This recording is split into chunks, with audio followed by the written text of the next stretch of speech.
आज हम बात करेंगे क्लास 11 के सिलेबस के ऊपर। इससे पहले वाले वीडियोज़ में हमने क्लास 9, 10 और 12th के सिलेबस के ऊपर बात कर लिया है। यहाँ पे हम बात करने वाले हैं क्लास 11th के सिलेबस के ऊपर। तो आइए सबसे पहले हम क्या करेंगे, अपने मोबाइल के स्क्रीन पे चलते हैं या फिर अपने लैपटॉप या कंप्यूटर के स्क्रीन पे चलते हैं और वहाँ पे क्रोम ब्राउज़र या गूगल को ओपन करते हैं। गूगल को ओपन करेंगे और वहाँ पे आप टाइप करेंगे झार अपडेट। जैसे ही आप झार अपडेट टाइप करेंगे तो यहाँ पे एक लोगो खुलकर आएगा और वह लोगो कुछ इस प्रकार से होगा और उसका एक साइट है यहाँ पे झारupdate.com। इसकी खास बात यह है कि यह फेक न्यूज़ नहीं देती है, जो भी देती है ऑफिशियल देती है। तो सिंपली हम इसके ऊपर क्लिक करेंगे। जैसे ही इस पर आप क्लिक करेंगे एक नया पेज खुल के आएगा और वह पेज जो है सो 3 कॉलम में बटा होगा, जैसा कि आप देख पा रहे हैं। पहला कॉलम में क्या होता है कि सारे गवर्नमेंट जॉब के जो भी इंफॉर्मेशन होते हैं वो होते हैं, और दूसरे में एडमिट कार्ड्स और रिजल्ट्स होते हैं, और तीसरे में नोटिस और सिलेबस होते हैं। क्योंकि हमारा जो सिलेबस है वो भी नोटिस का एक प्रकार है, इसलिए हम थर्ड वाले कॉलम में अपने सिलेबस को हम देखेंगे। क्योंकि हम बात करने वाले हैं 11th क्लास के सिलेबस के ऊपर, तो हम यहाँ पे स्क्रॉल डाउन करेंगे और इसमें ढूंढेंगे 11th क्लास सिलेबस कहाँ पे है। स्क्रॉल डाउन करते हुए चलेंगे तो यहीं पे देखिए मिल चुका है हमें क्लास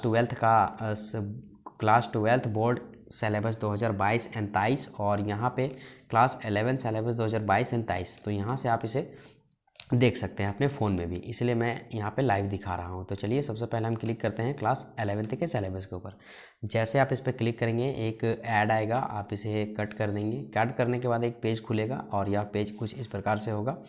इस पेज में आपको कुछ पढ़ने को मिलेंगे, आप उसे ज़रूर पढ़ें। तो ये जो आपको दिख रहे हैं ये सब, इसे आप ना पढ़ेंगे तो चलेगा, लेकिन यहाँ पे आपको कुछ विशेष रूप दिख रहे होंगे। विशेष मतलब ये जो येलो कलर में आपको दिख रहे हैं इसे आप ज़रूर पढ़ें, इसमें आपको बहुत सी जानकारियाँ मिलेंगी। वीडियो लंबी ना हो इसलिए मैं इसे नहीं पढ़ सकता और आप इसे खुद से पढ़ेंगे, मैं आपसे ये आशा करता हूँ। जो परीक्षा का पैटर्न है वो भी बदल चुका है। आपको परीक्षा का पैटर्न पता है या नहीं मुझे नहीं पता, अगर नहीं पता तो आप कमेंट करेंगे। परीक्षा पैटर्न के ऊपर मैं एक वीडियो सेपरेट बना दूंगा, उससे आपको बेहतर समझ में आएगा। समझ लीजिए शॉर्ट में क्या है। पहले क्या होता था, OMR था, ओनली OMR। क्या करना होता था, गोल गोल आपको टिक करना था, 4 ऑप्शन मिलते थे। लेकिन अब क्या कर दिया गया, OMR के साथ साथ रिटेन भी कर दिया गया, जैसा कि आप देख पा रहे हैं यहाँ पे। OMR के साथ साथ क्या है, OMR है प्लस रिटर्न भी है। टर्म 1 में भी वही सिस्टम चलेगा और टर्म 2 में भी वही सिस्टम चलेगा। तो चलिए फाइनली बात करते हैं सिलेबस के ऊपर। तो यहाँ जैसा कि आप देख पा रहे हैं तीनों स्ट्रीम के सिलेबस यहाँ धरे पड़े हैं, एक साइंस, आर्ट्स और कॉमर्स। मैं आपको जानकारी बता दूँ, आप कोई सा भी आप क्लिक करो एक ही PDF खुल के आता है, ठीक है। तो टेंशन नहीं लेना है, सोचना नहीं है कि हमें साइंस का देखना है तो साइंस पे क्लिक करेंगे, आर्ट्स देखना था इस पर, किसी के ऊपर क्लिक करो एक ही PDF खुल कर आता है। तो चलिए हम आर्ट्स के ऊपर क्लिक करते हैं। जैसे ही आप आर्ट्स पे क्लिक करेंगे या साइंस पे क्लिक करेंगे या कॉमर्स पे, एक PDF खुलकर आएगा, जैसा कि आप स्क्रीन में देख पा रहे हैं। इसको आप यहाँ से भी देख सकते हैं या फिर इसे आप यहाँ से डाउनलोड भी कर सकते हैं। जैसे हम इसे डाउनलोड करेंगे आपके गूगल ड्राइव में ये डाउनलोड होना शुरू हो जाएगा और वहीं पे ये सेव हो जाएगा हमेशा के लिए, जब तक आप इसे डिलीट नहीं करते हैं। जैसे ही हमारा पेज डाउनलोड हो जाता है आप उसे PDF के फॉर्म में ओपन कर सकते हैं। जैसे हम ओपन करेंगे कुछ इस टाइप का हमारे सामने आएगा। इसमें होगा कि आपको पूरा फ्रेश दिखेगा, ठीक है। इसे हम स्क्रॉल डाउन करेंगे और यहाँ पे 9 से 12 तक का जो सिलेबस है 2022-23 का अपलोड कर दिया गया है। इसे आप देख सकते हैं, टोटल 13 पेज यहाँ पे देखने को मिल रहा है। तो सबसे पहले आते हैं, हम बात करते हैं इंग्लिश के ऊपर। ये पूरा पोर्शन टर्म 1 का है और ये जो पोर्शन आपको दिख रहा है ये टर्म 2 का है। तो इसको हमें अभी नहीं देखना है, ठीक है, इसको देखना है टर्म 2 के समय। तो मैं इसे थोड़ा जूम आउट कर लेता हूँ ताकि उससे होगा क्या कि आप सिर्फ़ और सिर्फ टर्म 1 पे फोकस कर सकें। ओके, अब यहाँ पे हमें ओनली टर्म 1 की चीज़ें दिखाई दे रही हैं, टर्म 1 ही दिखाई दे रहा है, ठीक। यहाँ पे अगर हम बात करेंगे इंग्लिश हिंदी कोर की, तो यहाँ पे क्या क्या पढ़ने हैं आप इसे देख सकते हैं। जिसका भी हिंदी कोर है आप उसे ध्यान से देख सकते हैं, ध्यान से समझ सकते हैं। तो सबसे पहले यहाँ देखिए गद्य खंड में आपको क्या पढ़ना है, प्रेमचंद, कृष्ण सोबती, सत्यवय, ये सब चैप्टर्स के नाम हैं।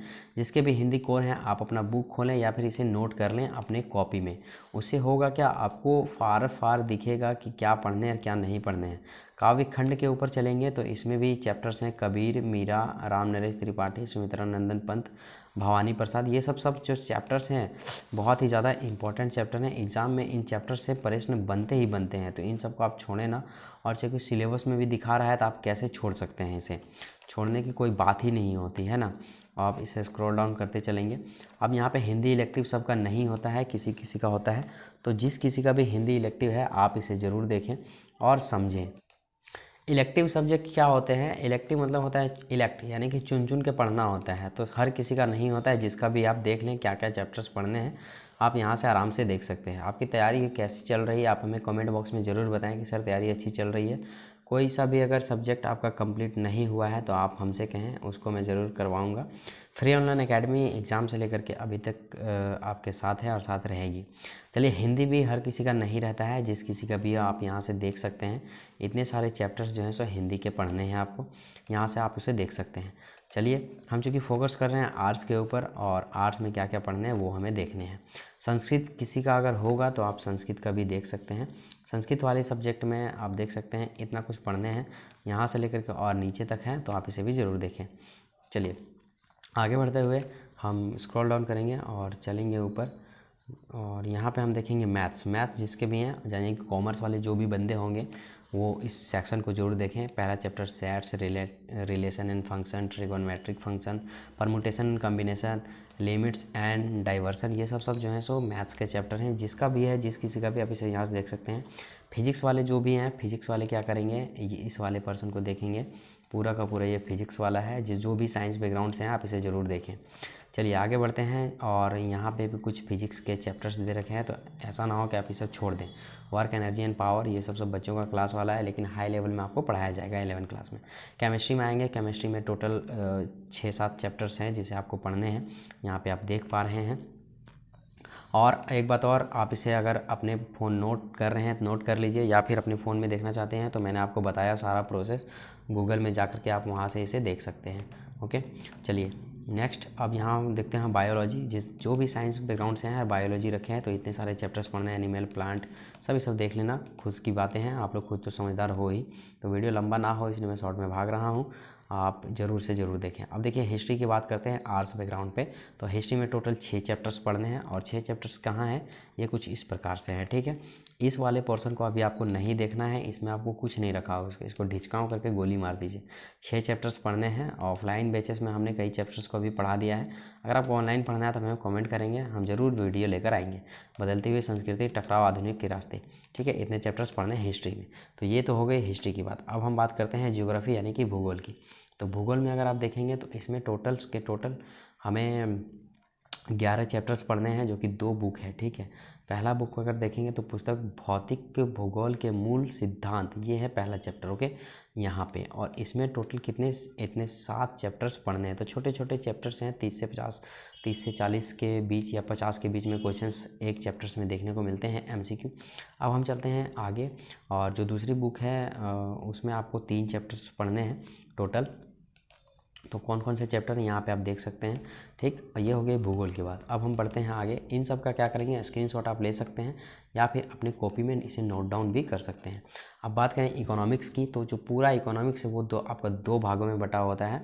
यूँ कहें कि पूरा बुक जो है सो 2 भाग में बांट दिया गया होता है। एक सबसे पहले अर्थशास्त्र होता है, जिसे हम व्यष्टि अर्थशास्त्र कहते हैं, और दूसरा होता है समष्टि अर्थशास्त्र। व्यष्टि मतलब छोटा, समष्टि मतलब बड़ा। तो इसमें आपको टोटल 4 चैप्टर्स पढ़ने हैं, जिसमें ये परिचय झूठ मूठ का दे दिया, इसमें कुछ छोट 2-4 क्वेश्चन होंगे, इसको छोड़ देना है। ए सेक्शन और बी सेक्शन करके इसे बांट दिया गया है, ठीक है। 12th क्लास में जाइएगा तो समष्टि और व्यष्टि करके आपको पढ़ाया जाएगा। और दूसरा सेक्शन में आपको 5 चैप्टर्स पढ़ने हैं, और वो चैप्टर्स क्या क्या है आप यहाँ नीचे देख सकते हैं। इसे आप स्क्रीनशॉट करके भी रख सकते हैं। तो ये हो गई आर्ट्स की बात। अब हम कॉमर्स वाले अगर जो भी बंदे हैं, जो भी बच्चे कॉमर्स, जो भी भाई बहन कॉमर्स लिए हैं, यहाँ पे 5 चैप्टर्स पढ़ने हैं। कौन कौन से चैप्टर्स हैं आप उसे देख सकते हैं। आर्ट्स वाले साइंस वाले इसे इग्नोर करें, इसको नहीं देखना है, वीडियो को स्किप कर दें। अब यहाँ पे देखिए आगे बढ़ते हैं, BMT यानी BST भी कॉमर्स का ही सब्जेक्ट है, तो आपको इसे नहीं देखना है। आपका जो सब्जेक्ट है आप वही देखेंगे, उसके अलावा कुछ नहीं देखेंगे, दिमाग में वायरस नहीं भरना है। आगे बढ़िए। अब इसे स्क्रॉल डाउन करते हुए चलेंगे आगे। कॉमर्स का अकाउंटेंसी है यहाँ पे, तो अकाउंटेंसी में कितने चैप्टर्स पढ़ने हैं वो भी आप देख लें। BMT BST देख लिया आपने, यहाँ पे इतने चैप्टर्स हैं, इसे आप ज़रूर देखें। ये सारे चैप्टर्स जो है सो किस में पढ़ने हैं आपको, कॉमर्स में पढ़ने हैं। कितने, 5 चैप्टर, ओके। अब आगे बढ़िए। कॉमर्स में ETP इंटरप्रेन्योरशिप अगर किसी का है तो आप यहाँ पे देख सकते हैं, ये वाला पोर्शन आपके लिए है, ठीक। चलिए और भी कई चैप्टर्स हैं, कोई बुक्स हैं, देख लेते हैं। इंग्लिश कोर मेन बुक आ जाता है। एक बात जानकारी के लिए आपको बता दूं, चाहे आप साइंस बैकग्राउंड से हो, आर्ट्स बैकग्राउंड से हो, या फिर आप कॉमर्स वाले बैकग्राउंड से हो, इंग्लिश आपका जो है सो कंपलसरी है। इंग्लिश आपको लेना ही लेना है, ठीक है। इंग्लिश सबका सेम होता है। हाँ भाई, इंग्लिश जो होता है सबका सेम होता है। इंग्लिश में कोई तोड़ मरोड़ नहीं होता है। एग्ज़ाम भी एक ही दिन होता है, ठीक है। तो हाँ, आगे पीछे अगर होगा तो पैटर्न जो है सो क्वेश्चन का आगे पीछे रहेगा, बाकी सेम होता है। तो इंग्लिश में क्या पढ़ना है? Reading comparison, note making, writing, short composition और पर्सनल रिस्पॉन्स, ये सब इंग्लिश में आपको पढ़ने हैं। और यहाँ पे नोटिस पोस्टर मेकिंग किसी को नहीं आता तो कमेंट करेंगे सर ये सब हमें नहीं आता है। तो ग्रामर सेक्शन, डिटर्मिनेंट्स, टेंस और क्लाउजेस, ये सब हमें पढ़ने हैं किसमें? इंग्लिश में। इंग्लिश पढ़ना आप अभी से शुरू कर दीजिए। अगर आपको नहीं आता है तो बेसिक कंप्लीट करना बहुत ज़रूरी है। Clause, models, active and passive construction 10th class में आपने पढ़े होंगे बहुत अच्छी तरीके से। चलिए नेक्स्ट चलते हैं, टेक्स्ट बुक में आएंगे। टेक्स्ट बुक आपको 2 टेक्स्ट बुक होगा, जिसमें से पहले में आप देखिए इतने सारे चैप्टर्स पढ़ने हैं। क्या क्या चैप्टर्स के नाम हैं आप इसे देख लें, कॉपी में नोट कर लें या फिर PDF डाउनलोड कर लें। इसका डिस्क्रिप्शन में हम लिंक दे देंगे, आप उसे वहाँ से भी डाउनलोड कर सकते हैं। पोएट्री सेक्शन में देखेंगे तो टोटल 3 चैप्टर पढ़ने हैं यहाँ। एक है फोटोग्राफ और एक है लेबर नट और top the voice of the rain. Short में आपको सब कुछ रीडिंग करने ज़रूर है। टेक्स्ट बुक में आपको स्नैपशॉट्स में आपको टोटल 3 चैप्टर्स पढ़ने हैं। यहाँ पे आप देख पा रहे हैं पूरा का पूरा ये चैप्टर्स हैं। चलिए स्क्रॉल डाउन करते हैं, एक चैप्टर्स और यहाँ पर भी दे रखे हैं, ठीक है। तो यहाँ पे और इलेक्टिव अगर किसी का इंग्लिश है, वैसे तो हर किसी का रहता नहीं है, लेकिन जिसका भी हो ये वाला पोर्शन को आप ज़रूर देखें, ओके। ये वाले पोर्शन को आप ज़रूर देखें तो आपको इंग्लिश इलेक्टिव का भी समझ में आ जाएगा। चलिए आगे बढ़ते हैं, और कोई सब्जेक्ट है क्या देख लेते हैं। तो इसके आगे कोई भी सब्जेक्ट नहीं है। तो आशा करते हैं साइंस, कॉमर्स, आर्ट्स वाले जो भी बच्चे हैं उसे बेहतर से बेहतर सिलेबस समझ में आया होगा। नहीं कुछ समझ में आया है या फिर कुछ त्रुटि है लगे या फिर हमसे कुछ मिस हुआ है तो आप हमें कॉमेंट में ज़रूर बताएँ। अगली वीडियो में उसे सुधारने की पूरी कोशिश करेंगे। तो चलिए मिलते हैं अगली वीडियो में, तब तक के लिए जय हिंद, जय भारत।